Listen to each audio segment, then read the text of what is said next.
นมัสการครูบาจะได้พอออกตัวขาน้อยมีเรื่องอยู่เฮือนจะมาแจ้งครูบาเรื่องอีสัง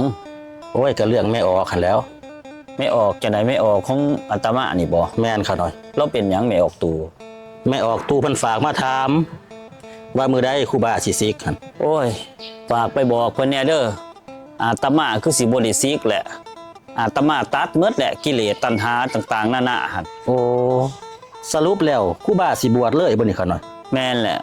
อาตมานี่ละแล้วทางโลกอาตมาบ่อะไรอาวรณ์บ่สนใจใหญ่ดีแล้วอาตมาจะเอาทางพระพุทธศาสนาเป็นหลักโอ้คันว่าสิบวชบ่ซิกแท้ๆนี่ไม่ออกตู้เพิ่นว่าเพิ่นสิขายได้หันรถคันบ่มีคนขี่ขายรถอาตมาคือสิบ่ได้ซิกออกไปขี่แหละค่ำเพิ่นก็สิขายได้หั่นบ่เป็นหยังเงินทองมันเป็นของนอกกายเด้อคันไม่ออกเพิ่นอยากขายก็แล้วแต่เพิ่นโอ้โดยขาน้อยแต่ว่าเฮือนเพิ่นก็สิขายได้ขาน้อยอ้าวไม่ออกตูแล้วคือสิขายเฮือนคันขายแล้วสิไปอยู่ไสบัดนี้เพิ่นก็สิไปอยู่น้ำผัวใหม่ไปหั่นติขาน้อย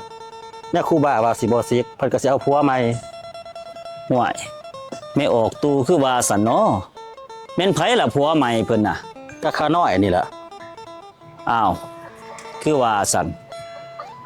มีแต่ว่าพอออกตัวถ้าข่อยอยู่นี่ข้าวนึงเด้อข่อยสิไปหาหญ้าปูก่อนข้าวนึงอ้าวสิไปหาหญ้าปูให้หยังล่ะขาน้อยอาตมาสิไปซิก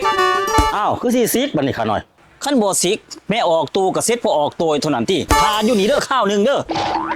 บ่ได้บ่น่าคาบข่าวมาบอกเลยกู